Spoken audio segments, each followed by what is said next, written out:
ഇങ്ങനെയായിരിക്കും കത്തിക്കൊണ്ടിരിക്കുക. ഓസിന്ന് നമ്മൾ കത്തിക്കഴിഞ്ഞ് ലാസ്റ്റ് ഇവിടെ ആയിരിക്കും വന്നിട്ടുണ്ടാവുക. ഇത് ഇങ്ങനെ ഒരു ഫയർ കണ്ടു കഴിഞ്ഞാൽ നമ്മൾ ആ ഭാഗത്ത് നിൽക്കുവോ? ഇല്ല, ആ ഭാഗത്ത് നിൽക്കില്ല. ഈ സാധനം പൊട്ടിത്തെറിച്ചു പോകുന്നുള്ള ആ പേടി കൊണ്ട് നമ്മൾ നിൽക്കില്ല. പക്ഷേ ഇങ്ങനെ ഇട്ടിട്ട് പോകുന്നതാണ് ഏറ്റവും വലിയ ആപത്ത് എന്ന് പറയുന്നത്. ഇത്ര സുഖമായിട്ടും ഈ സാധനം പൊട്ടിത്തെറിക്കില്ല. ഈ ഗ്യാസ് തീരുന്നത് വരെയും ഇത് കത്തിക്കൊണ്ടിരിക്കുകയുള്ളൂ. നമ്മളിങ്ങനെ കെട്ടിപ്പിടിച്ചിരുന്നാലും ഇതിനൊന്നും സംഭവിക്കില്ല. പക്ഷേ ഇത് പൊട്ടിത്തെറിക്കും. അതെപ്പോഴാണെന്നുള്ളത് പറയാം. അതിനു മുമ്പായിട്ട് ഇതെങ്ങനെയാണ് കെടുത്തുക? ഇങ്ങനെ ഒരു ഫയർ നമ്മൾ കണ്ടു അല്ലേ? ഇങ്ങനെ ഒരു ഫയർ നമ്മുടെ മുമ്പിൽ വന്നു വിട്ടു. നമ്മൾ ഇതിനെങ്ങനെയാണ് അപ്രോച്ച് ചെയ്യേണ്ടത്? നമുക്ക് റെഗുലേറ്റർ ആദ്യം ഓഫ് ചെയ്യാൻ പറ്റുമെങ്കിൽ റെഗുലേറ്റർ ഓഫ് ചെയ്യാം. അതെങ്ങനെയാണ് ഓഫ് ചെയ്യേണ്ടത്? എന്തായാലും ഈ തീ ഉണ്ടാകുമ്പോൾ അതിന് ഫേസ് ആയിട്ട് നമ്മൾ വരുന്നത് അല്ലെ, അതിന്റെ ബാക്ക് വശത്തൂടെ പോകുന്നു. സുഖമായിട്ട് റെഗുലേറ്റർ ഓഫ് ചെയ്യുന്നു. ഓക്കെ, റെഗുലേറ്റർ ഓഫ് ചെയ്തു. ഇനി റെഗുലേറ്റർ ഓഫ് ചെയ്യാൻ പറ്റാത്ത സിറ്റുവേഷൻ ആണ്. നമ്മുടെ കൈ അതിൻ്റെ ഉള്ളിലേക്ക് ഇടാൻ പറ്റുന്നില്ല എന്ന് വിചാരിക്കാം. നമ്മുടെ കൈയെ അതിന്റെ ഉള്ളിലേക്ക് ഇടാൻ പറ്റുന്നില്ല. നമുക്ക് ആ തീയെ റെഗുലേറ്റർ ഓഫ് ചെയ്തുകൊണ്ട് കെടുത്താൻ പറ്റുന്നില്ല. അങ്ങനെയെങ്കിൽ നമുക്ക് എന്ത് ചെയ്യാം?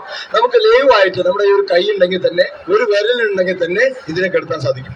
അത് സിമ്പിൾ ആയിട്ട് ഇതിന്റെ ബാക്കിൽ കൂടെ പോയി അതൊന്ന് അടച്ചു പിടിച്ചു. ഓക്കെ, നമ്മുടെ കയ്യിലേക്ക് ഒന്നും പറ്റിയിട്ടില്ല, ഒരു ചൂടോ ഒന്നും അറിഞ്ഞിട്ടില്ല. ആ സുഖമായിട്ട് വീണ്ടും പോയിക്കൊണ്ടിരിക്കും. നമ്മൾ ഓഫ് ചെയ്യാം. പിന്നെ ഒരു സ്പാർക്കോ ഒരു ഫയറോ ഉണ്ടെങ്കിൽ മാത്രമേ തീകത്തുള്ളൂ. ഓക്കെ, നമ്മൾ കെടുത്തി കഴിഞ്ഞു. ഈ ഗ്യാസ് ഇങ്ങനെ തള്ളിക്കൊണ്ടുപോയിരിക്കും. നമ്മൾ റെഗുലേറ്റർ ഓഫ് ചെയ്യാൻ പറ്റിയെങ്കിൽ ഓഫ് ചെയ്യാം. തീ കെട്ടി കഴിഞ്ഞ് പറഞ്ഞാൽ നമുക്ക് സുഖമായിട്ട് അതിൽ ഓഫ് ചെയ്യാലോ. ഓക്കെ, അപ്പൊ ഇനി അങ്ങനെ കൈകൊണ്ട് വേണം കെടുത്താം. ഇനി അതുമല്ല, റെഗുലേറ്ററും അതുപോലെ തന്നെ കൈകൊണ്ടും കെടുത്താൻ പറ്റുന്നില്ല. ഇത് മൊത്തം ഇവിടെ കത്തിക്കൊണ്ടിരിക്കുകയാണ്. റെഗുലേറ്റർ അടക്കം ചിലപ്പോൾ കത്തിപ്പോവും അല്ലെ?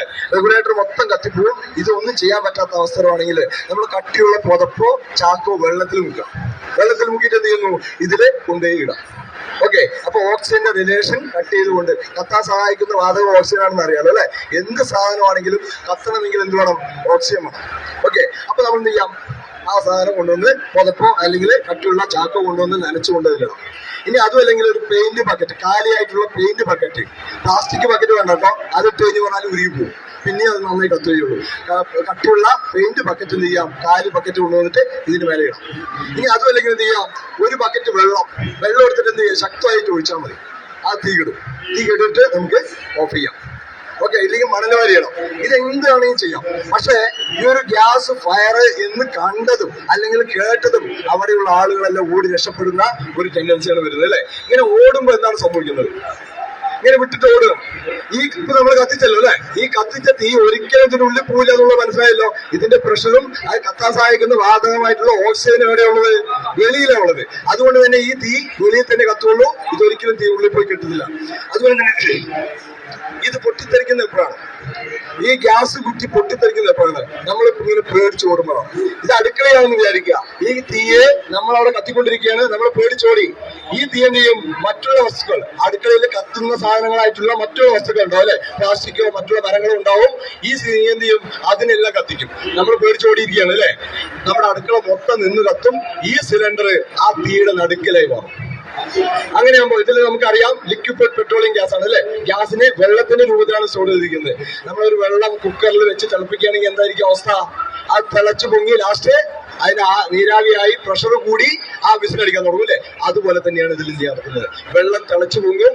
അത് ദ്രാവകമായിട്ടുള്ള LPG തിളച്ചു പൊങ്ങി എന്തെയും വാതക രൂപത്തിലേക്ക് മാറും. അതിന്റെ വ്യാപ്തം കൂടും, അതിന്റെ പ്രഷർ കൂടും. അതിൽ നിൽക്കാൻ പറ്റാത്തത്ര പ്രഷർ ആകുമ്പോൾ അത് ചെയ്യും? പൊട്ടിത്തെറിക്കും. നമ്മുടെ വീട് എന്ന ഒരു സ്വപ്നം ചിലപ്പോൾ ഇല്ലാതായി മാറും. ഇതാണ് നമ്മൾ ചെയ്യുന്നത്. അപ്പൊ നമ്മൾ എന്താ ചെയ്യോ?